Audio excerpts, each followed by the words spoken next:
I created a home with the in-between moments of the universe, the midnight hours where it seemed like the entire world stopped to take a breath, the spectrum that existed between the black and the white, the indefinable temporality where the universe could not claim to be in one definitive state or another. It was just existence, and that was the problem.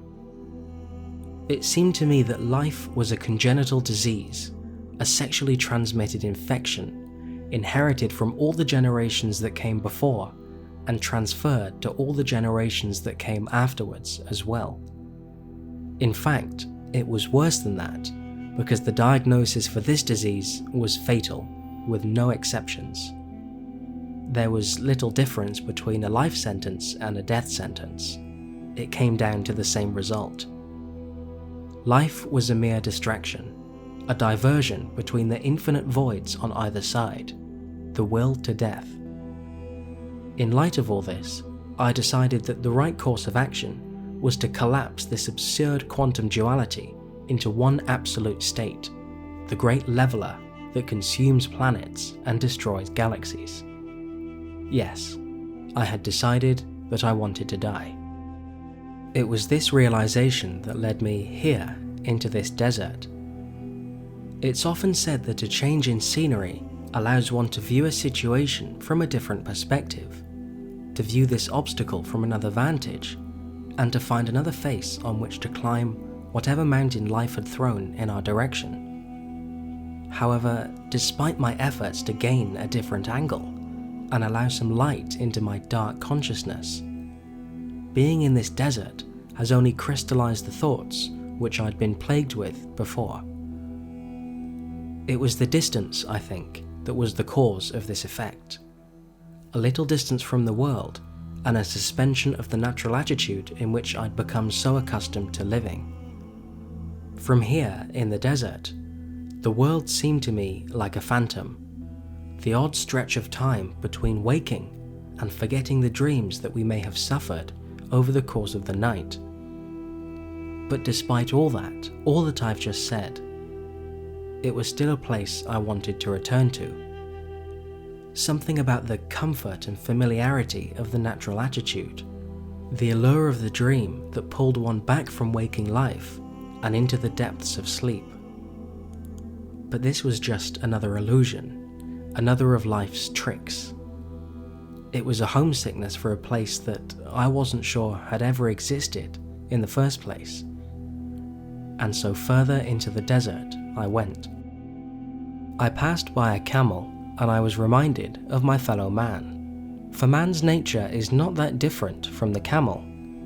We're given orders, we kneel, and 1,000 foreign weights and troubles and anxieties are laden over our shoulders. Then, on command, we struggle to stand, and we bear that weight over the course of the day and the course of our lives. It compresses our spines inside our backs and sinks our feet into the desert sand. All those years and years carrying the weights of the world pushes us down into the earth so much that we're halfway into our graves before our time has even come. And yet, if this wasn't enough, to bear the burdens of so many others, we impose our own weights on as well. Invisible depression about the past, and intangible anxiety over the future. Sometimes the weight of existence is so heavy that it becomes unbearable. Humankind has an unhealthy obsession with suffering. And this, it seemed, was the crux of the problem. There was but one thing in the world, with no exceptions, that we could know with absolute certainty, and that was the existence of suffering. Descartes be damned, one could know one was suffering before one even knew that one was a thing at all. No amount of conscious effort, not even the most heroic feat of mental fortitude, could erase that all too human defect from our experience. Happiness was there too, but one could always doubt whether this fleeting and fickle emotion we were undergoing was genuine or not. Is this happiness, or is this mere sensual pleasure? Is this fulfillment, or is this just sexual satisfaction? Is this meaning, Or is this a transient stage of neurological processes? But suffering? That was unmistakable and undeniable.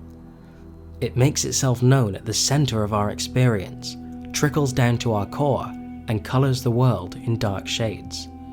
Suffering was suffering was suffering. It was suffering through and through, with no escape. It might appear in this short characterization that I held some disdain for humanity, and it would be a lie to claim otherwise. It was true, I despised my fellow man, but I despised my existence more, the mere fact that I belonged to the same genetic classification as them. It's all well and good to notice the weakness of others, but when such a weakness is hard-coded into me, it was like a stain on my soul that I couldn't remove no matter how hard I scrubbed. There was much I saw to despise in man, no matter how much the artists wanted to raise our station into deities.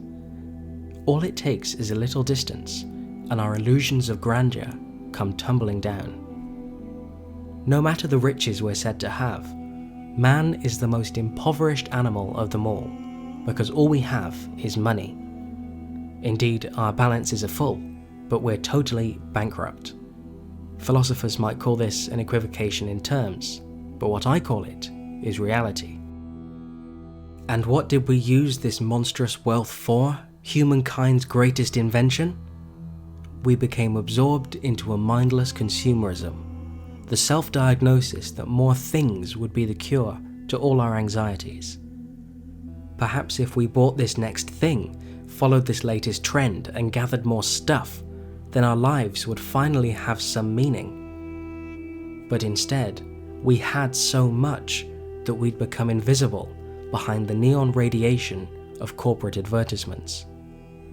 Or the other alternative was that we hoarded the money in our bank accounts to watch the interest gather and the zeros accumulate onto our balances. I didn't know which was worse. So this was humanity, a species so consumed with our self-obsession that all we cared about in the universe was an artificial creation of our own, and one that had caused much suffering. From this most human creation, we had become a faceless nothing. This was the final telos of society: to become anonymous, to liberate ourselves so fully from all individuality and character, and to immerse ourselves in the role that was dictated by no one. All that is unfolded in the historic odyssey that was humankind can be summarized as bacteria with delusions of importance, shuffling across this ball of mud, suspended in the void without purpose or direction. The necessary result of this was an all-consuming nihilism, a world in which we hid ourselves behind a mask to avoid the danger of standing out from the dull crowd. If this was the purpose of the world, then so be it. I would rather resign to solitude and death in the desert than contribute to a society that was bound to explode from the inside. With such infertile soil, we should call ourselves the last men, as there would be no harvest. My feet were blistered and my throat was sore, but what did it matter? It was then, in the lowest state I'd experienced, that I saw the most wondrous sight: an eagle with a cobra twisted around its neck. At first, it appeared as though the snake wanted to strangle the life out of the bird, and the bird was thrashing around in desperation to escape. However, this was not so. The eagle and the cobra were friends, traveling companions, and the one was helping the other arrive at its destination. There was a sudden realization that swept over me at that moment like a sandstorm. If the eagle could rebel against its animal nature, to overcome the struggle that existed between sworn enemies, then perhaps humankind could do the same. Yes, the answer could be found within the struggle. Some called it the struggle between good and evil. Others called it the struggle between life and death. But I think it's the struggle between the animal and the divine. Perhaps what's good in humankind is not what we are, but what we can become in the constant struggle, the striving between beast and God. The whole reason I entered into this desert was to collapse this absurd duality. But to collapse the duality was the real absurdity. For without the chasm, what is there to push us onwards? Without the animal, where's the reminder of what we once were? And without the gods, what is there to remind us of what we're yet to become? Just like the eagle and the cobra, we could overcome the last man and become the first men, the higher men. Before me was a great sand dune that stretched from the horizon to the clouds. The final challenge, the last temptation in the desert, and I finally understood. To live is to suffer, but to survive is to find some meaning in the suffering. There was much to despise in man, that much was true. But there was also much to love in man, in that we're a means rather than an end, a bridge rather than a destination. Our station might have been wretched, but we found ourselves at a crossroads between where our journey started and the various roads we could take to determine our future. Perhaps one day, someone will rise from the ashes of our broken civilization and take the first bold steps to build a new humanity from the wreckage of the old. A wise prophet to come down from the mountain of their solitude and preach their wisdom for a new generation. We had always asked why the gods resided on Mount Olympus, but the answer was obvious. It was because they had to climb the mountain first. I knew there was much further to go until I arrived home, but the first steps had already been taken.